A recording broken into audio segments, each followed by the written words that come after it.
All right, Jenna is ready to go, and Okay, just as let's a get this brief going. off-time roadmap, I will be first finishing our case, next going over my opponent's case, and finally backing up our own. Is everybody ready? All right, then I'll begin with finishing our case. International law also can help us solve many of the thorniest problems we face. Global problems require global solutions. There are many problems we cannot solve ourselves. The most obvious example is global warming. No country can combat this problem alone. A less obvious example is terrorism. No state can effectively fight terrorism in isolation. Only by working together can states effectively combat this transnational threat. By working constructively to improve and expand international law, the U.S. can project its interests and values abroad without using the use of force. Whether the issue is terrorism or global warming, there is no substitute for American leadership in support of international law, and no substitute for international law in support of American leadership. Terrorism leads to nuclear war. Hayes, 18. The multiple types and scales of nuclear terrorism may affect state nuclear use decisions among multiple pathways that lead to inadvertent nuclear war. A non-state actor nuclear attack and catastrophic interstate nuclear exchange are not necessarily separable. It's just as possible that some sort of terrorist attack, especially an act of nuclear terrorism, could precipitate a chain of events leading to a massive exchange of nuclear weapons between two or more states that possess them. Global warming risks human extinction. Ahmed, 19. Climate change is a near to mid-term existential threat to human civilization. The potentially extreme serious outcomes of climate change security threats are often more probable than conventionally assumed. On our current trajectory, planetary and human systems are reaching a point of no return by the mid-century, which in the prospect of a largely uninhabitable Earth. So moving on to our opponent's case. They first started talking about how human rights aren't damaging soft power, Trump is. But based on the upcoming election, the idea on whether or not soft power can be reinstated is not set in stone.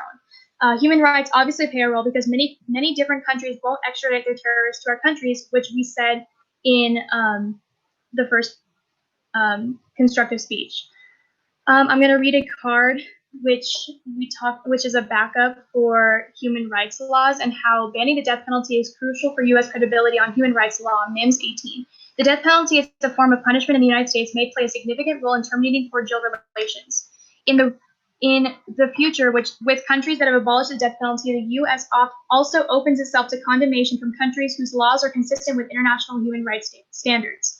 When we tell the world that we expect all people to abide by our laws, we cannot in the same breath tell the world that we do not need to do the same. So just to cut the card there, that card is talking about how other countries won't extradite their terrorists to us if we continue to have the death penalty in place. So human rights are obviously an issue in their minds, which means we have to abolish the death penalty to grow our relations with those countries. Next, I'm going to talk about how our opponent said that climate change doesn't pose a threat. I read a card proving otherwise in the beginning of this when I was finishing up our case. The death penalty, The next thing they went on to talk about is how the death penalty is needed for a deterrent. In our case, we see that the death penalty was not a deterrent. It was in our first card. It talked about how the death penalty takes a lot of time for it actually to be for people to die when they're on death row. So it's obviously not going to be a deterrent for people. It says specifically, lengthy delays undermine both the deterrence and retributive rationales for the death penalty. A penalty that serves no useful purpose is therefore cruel. And they also talked about how life in prison is more torturous. Those minutes before death cause horrible effects on the body. They can also cause a dilemma with doctors because it directly goes against their ethical standards. Studies show that homicide rates grow when there's a death penalty, when the death penalty is instated, which is also another reason why we should abolish it. And we talked about that in our first case, I believe, or not in our first case, in our first speech. I might be wrong about that, but I do have a card in case we need it. Going back to the lethal injections, how they're painful and inhumane, I'm going to read a card by David Weissel from 2017. Lethal injections are painful and inhumane, Weissel 17. Take the execution of Kenneth Williams. Williams did not lose consciousness after receiving the drug. He struggled to breathe. His head began rocking back and forth, and his chest began convulsing up from the table. His convulsions became violent, and there was an audible groan of pain. 4 minutes after the start of the execution, Williams was gasping for air. Williams' responses were not surprising. Midazolam does not anesthetize inmates during executions. Just continuing on from this, just to cut the card there, this card proves that the death penalty conviction is a prime example of a cruel and unusual punishment, which goes directly against what our Constitution takes pride in. The next part I'm going to read is about how lethal injections cause ethical dilemmas for physicians from the Death Penalty Information Center from 2017. Lethal injection is an impersonation of medicine by doctors who don't acknowledge deception.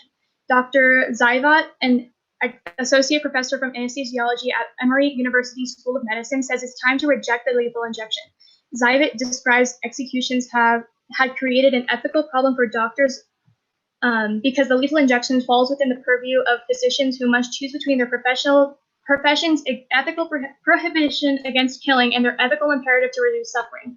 This card proves that lethal injections are not only horrible for the prisoner, but also pose an ethical dilemma against doctors. Going back to talk about how our opponents first talked about how human rights played a bigger role in, that human rights don't play that big a role in soft power. Trump does. I have a card here saying that Trump doesn't thump human rights promotions. The next president can restore U.S. leadership by Schmidt 19. The United States must reckon with the disastrous human rights legacy that the Trump administration will leave behind. The next U.S. president should take a holistic view of protecting and defending human rights at home and around the world. Cut the card there. This card just talks about how the Trump administration is not necessarily a set in stone piece of work for the U.S. I believe that's all the time I have, and I'm now open for cross-examination. Okay. Someone have a timer ready? Yeah, I forgot to start the timer last time, so I just assumed I'd talk for like 3 minutes and cut it off. Okay. Well, you got a timer ready this time? Yes, I do. All right, then I'm going to start with my first question. So can you tell me how the link for abolishing death penalty leads to terrorism and then global war? Yeah, so I wrote something specifically for that because I knew you were going to ask. The terrorism card links to the card that we read before, which states that we need to work together to combat terrorism. That was the first card that I continued on with. Essentially, if we abolish the death penalty, it will increase our soft power, which will then lead to a restoration of our place within international law, which will then lead to many nations working together to combat global warming and terrorism. By these pieces of evidence and just logic, it's clear that abolishing the death penalty has many other benefits, and those that are not just about the rights of prisoners. Are you also claiming that not abolishing the death penalty will increase terrorism?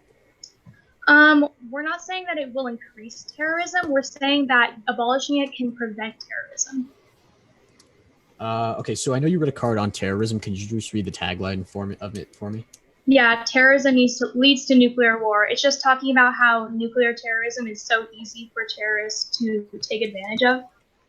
Okay, so talking about nuclear terrorism, what is the likelihood or risk of that happening? I would say that it's pretty high because that card specifically states that it specifically states that sometimes people make mistakes when they have like their hands on nuclear weapons. It says early warning systems fail or are tripped in ways that lead to launch on warning accidental nuclear detonation. So it makes it a lot easier for a terrorist to just automatically do something on purpose. Yeah, and not only that, I would like to add that like this, not abolishing the penalty. Okay, I'm sorry, I'm going to cut you off. I just want to get to my next question. I'm sorry. So of the amount of lethal injections that have happened, or just executions in the United States that have happened, how many have been botched? Like what percentage? I don't have a direct number for you. Is it a majority? Okay, is it a majority? Is it a majority? I'm not necessarily sure, but the fact that it does happen is still unacceptable because if we're going to kill someone ethically, supposedly ethically, we need to make sure it's done 100% of the time, and that there are no. Are there other options beyond lethal injection? But it's not. There are, but most states are using lethal injection right now. But can it be easily changed? But they believe that lethal injection is the most humane one because there's a drug in lethal injection that covers up the actual pain that doesn't allow them to show pain. So it's not just them being botched, it's the fact that they hide with a chemical Do you have any evidence of that chemical agent? Yeah, we do have evidence. We stated it in I just want to ask a quick hypothetical. What do you think is worse? Is worse a death penalty botched operation or life without parole inmates killing themselves at the expense of them spending the rest of their lives in a concrete box? Well, I don't. I would say I'm just asking you, what do you think is worse? I would definitely say that the death penalty is worse when it's botched, because it's excruciatingly painful. Yes, they have to live the rest of their life there, but they don't have to go through this excruciating pain. And not only that, it doesn't come to death penalties just being botched. Like I said, they have a chemical curtain that hides certain their feelings to make it look like the death penalty isn't as inhumane than it is. So But are it's there not. other ways to kill people? We are out of time, but just to add on to what Paige Okay. said, we can give you that piece of evidence that says that there is a chemical curtain that blocks the pain. Okay, last question. Would From you say being seen. that life in prison without parole, without any chance of parole, is We're cruel and 47 unusual? seconds over, so I would Oh, stop. what? Oh, okay. Yeah.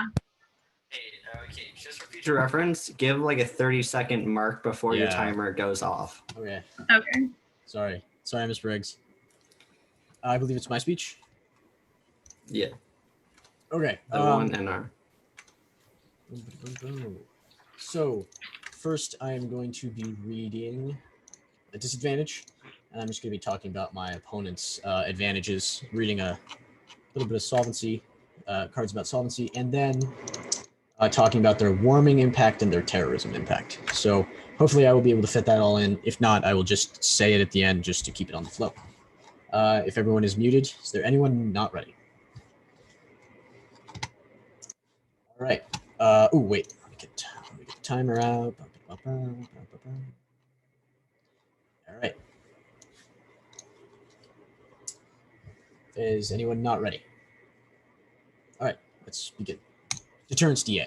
A. Crime rates, particularly murder, are near record lows in the present system. This is Lao 19. Crime in the 30 largest U.S. cities is estimated to have declined to 88.20 declined in 2018, with decreases in rates of violent crime, murder, and overall crime. Murder rates in particular were down by 8% in 2017, a significant drop. 2018 marks the second year that murder rates have fallen. U.S. crime rates have dropped dramatically. The overall trend continues to undercut any claims about the emergence of a new nationwide crime crisis. B. A substantial body of evidence shows that the death penalty deters crime. This is Newsday 19.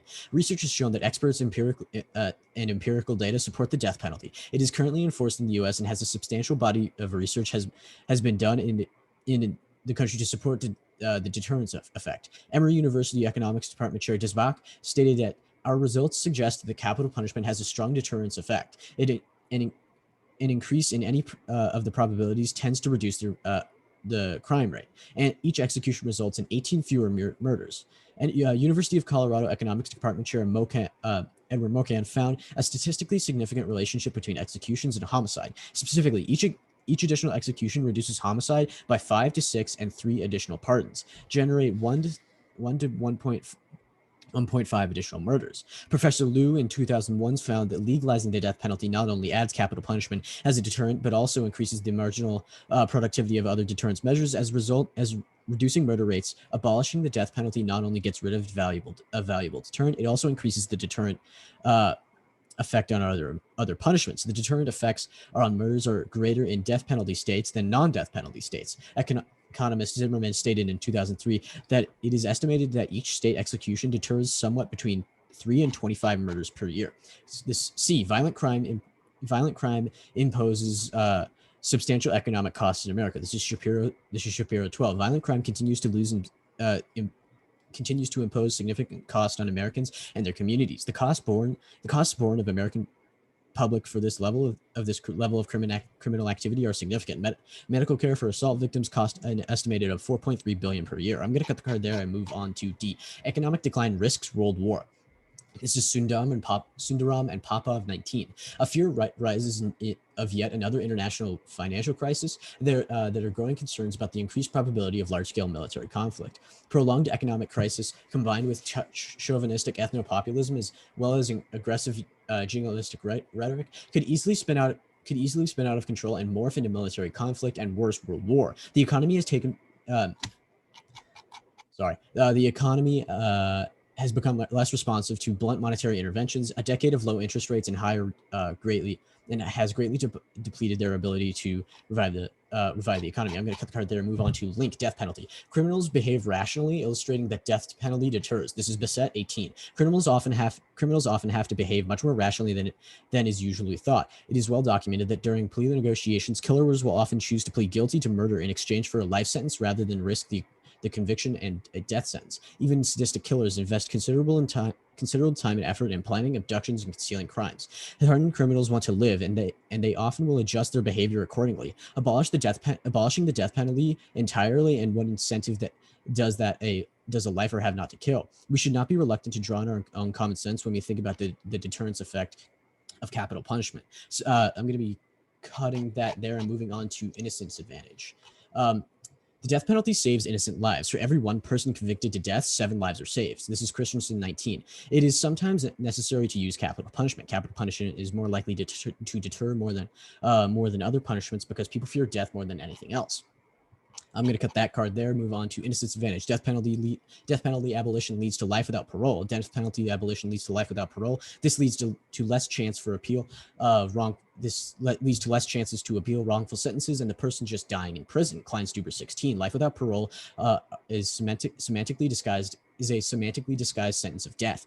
Death penalty abolitionists embrace life without parole as palatable alternative to the death penalty, as well as intentioned as the recent repeals efforts have been. They have been accompanied by a number of unintended consequences that may be impending for the quest for more humane justice system. Most of the recent death penalty reveals have not only failed to alleviate many of the problems that abolitionists have traditionally viewed as plaguing the death penalty, they have also encouraged the increased proliferation of a death penalty that can be considered worse than death. Inmates serving life without parole are not afforded the same heightened due process protections afforded to those on death row by Supreme Court's jurisprudence of death. I'm going to cut the card there. Basically, what it's saying is that people on death row are given better due process than those that are not, and life without parole is as inhumane, if not more, than death. Moving on to death penalty abolition leads to increased without life parole sentences. This is Klein-Stuber 16. Just wanted to get that on the flow. Moving into international human rights advantages. International law gets violated all the time. The system is broken. This is Worth 17. Many of the norms of international law, especially international human rights law, are widely violated. International human rights law has become more expansive and looser so as to bring more human norms. I'm going to cut the card there. I just want to mention soft power so we don't drop it. Moving on to attacks on my opponent's warming impact. Even if warming is real, it doesn't cause extinction. This is Ridley 14. Climate change is real, but likely does not do much harm. The IPCC commissioned 4 different models of what might happen in the world, given a certain assumption about the atmosphere's sensitivity to carbon dioxide. 3 models showed a moderate, slow, and mild warming. It is a world that is very, very implausible. The world is assuming in a scenario to be burning 10 times as much coal as today, producing 50% of it. 50% of its primary energy from coal compared to about 30% today. These are unlikely assumptions. With abundant natural gas, the price of solar plummeting, nuclear power experiencing a revival, methane hydrate gas being discovered on the seabed, and energy efficient rocketing upwards, and population growth continuing to fall. Many different studies converge on the conclusion that it is much lower. It is much lower than assumed by the IPCC model. So basically, what this card is saying is if global happening is real and it happens, it is much less likely to be as terrible as it is viewed. With many people assume that more coal will be burning, but with a resurgence of renewable resources, this is much less likely, and it's a world that can be lived in. Moving on to terrorism impact. It is too late to do anything about. Oh wait, no.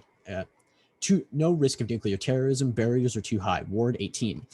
A research fellow group in nuclear policy at the Chatham House argued that there is no current evidence that a terrorist group could build a nuclear weapon. Building a nuclear bomb is a difficult task for states, let alone terrorists. This is because the issues involved in accessing uranium and maintaining it at a correct grade. The majority of terrorist attacks are conducted with conventional explosives. A nuclear terrorist attack is not realistic. It would require a level of sophistication from terrorists that has not yet been witnessed. The focus of terrorist groups has been on simplistic strikes.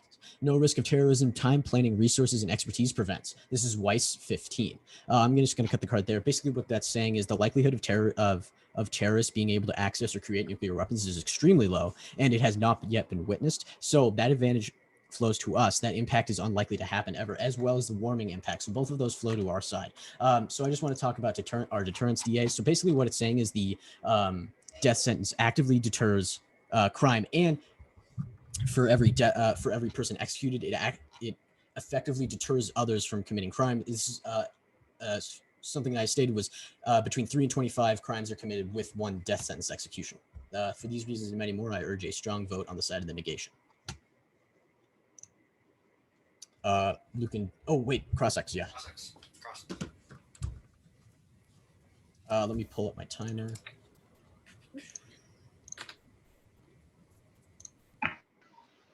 Let us know when you're ready. Okay, I am ready to go. All right. So, hold on. Just sorry. Give me 1 second. Okay. Okay, I'm ready. So, in your case, you said that criminals will rather plead guilty than die. Doesn't that flow to our side because about which is more torturous? I mean, if a criminal is willing to say that they'll take life in prison over their death, which would be more torturous in your mind? No, that flows to our side because we're reading it on the deterrence DA, and basically what that's saying is it's deterring them from committing crimes. So if they were out on the outside and realized, oh, I might die because of this crime, it would be deterred. So in that sense, it flows to our side, as well as this. But doesn't our that, evidence prove otherwise, that the death penalty is actually not a deterrence because it causes more homicide? No, it literally says in the card that it decreases homicide and crime. It was in the same DA. So basically that flows to our side because less crime would be committed. Sorry. How would there be a logical conclusion to increase homicide when the risk of it is death? Yes, basically the entire card and the entire DA is saying that the death sentence actively deters homicide and other crime. Okay.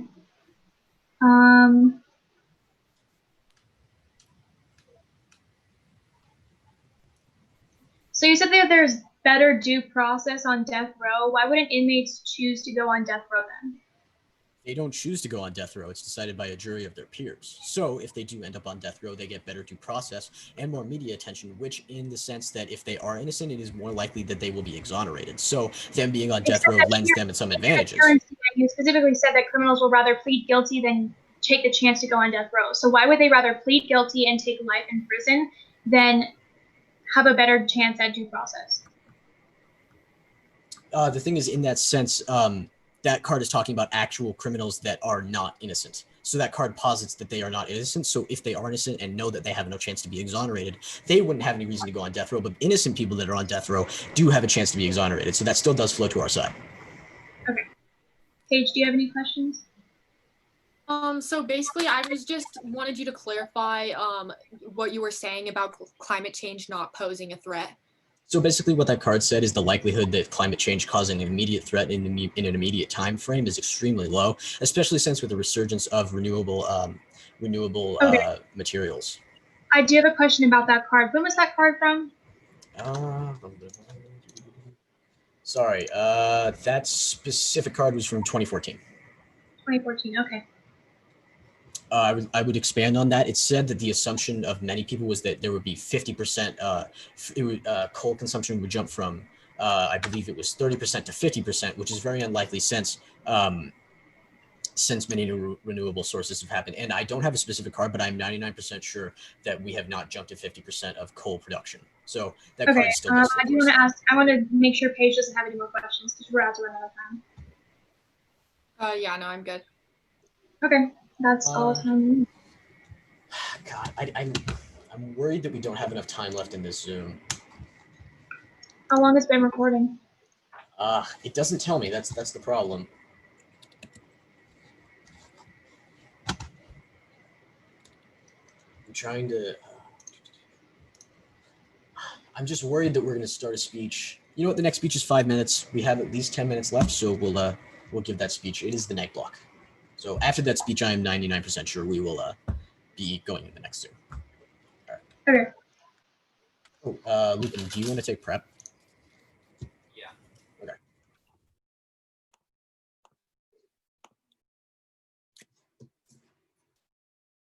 Okay, yeah, we literally just hit the 10-minute thing. So we're going to take prep. He will give the speech, and then we will end the Zoom.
Okay.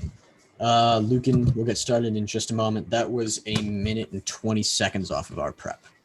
Yep. I'm all ready to go. Is everyone else ready? Okay, then I will now. Wait, hang on. Let me go to the thing.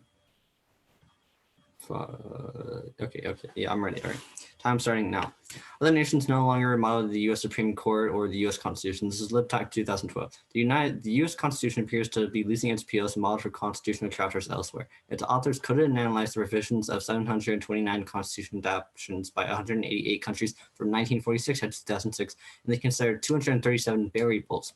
Among the world's democracies, constitutions similar to the U.S. have clearly gone into freefall. The turn of the 21st century saw the beginning of a steep plunge that continues through the most recent years for which we have data, to the point that the constitutions of the world's democracies are less similar to the US Constitution now than they were at the end of World War II. Many foreign judges say that they have become less likely to cite decisions of the United States Supreme Court. America is in danger of becoming somewhat of a legal backwater. One last card: death sentences and executions are at historical lows. Woodtree 2009.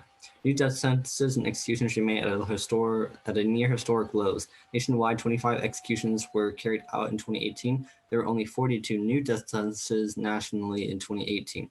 Nationally, only 2% of counties in the U.S. are responsible for the majority of cases leading to execution since 1937. So now I've read the remaining cards. Basically, the first one's talking about how the U.S. Supreme Court is not as widely followed or used in examples worldwide as our opponents would like to admit, and because of that, especially with our plan text stating that it's key to do through the Supreme Court, all their advantages doing things through the Supreme Court and the impacts globally all fall because of this one card we read. And then with the second one, death sentence and executions are at a historic low. They were talking about how there's a lot of botched executions and innocents being killed, and yet the card I just read said there was 25 executions in total carried out in 2018 alone, which is a historic low when you think about that. And it just shows that the death penalty is working as a deterrent, since there was actually less than in previous years. So I'm going to be going on to their advantages now. With their innocence, we talked about how having innocents on death row actually leads to them having more priority cases, and it helps them overall with presenting their case and not actually being executed, along with media attention to help them as well.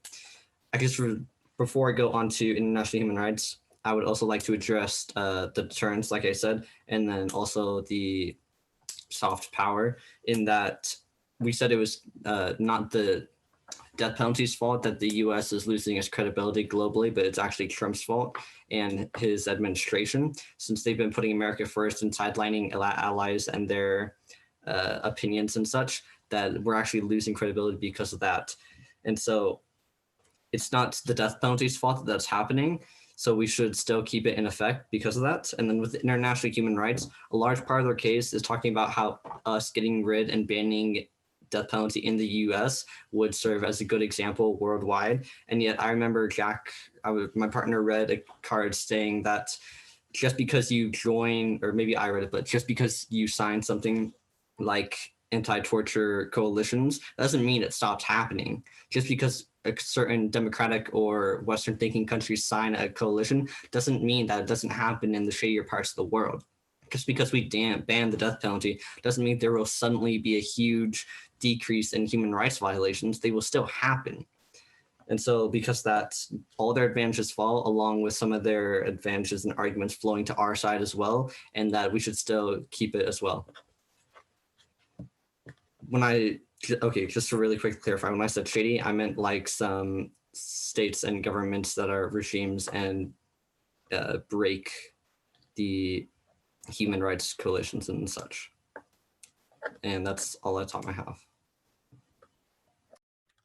Right, I would like to clarify that he was not saying like crappy with the S word. He was saying shady. Sorry, just wanted to make sure. Word? Yeah, it did. It really did. Oh, my bad. I meant shady as an SHADY. Okay, cool. I'm gonna end the recording.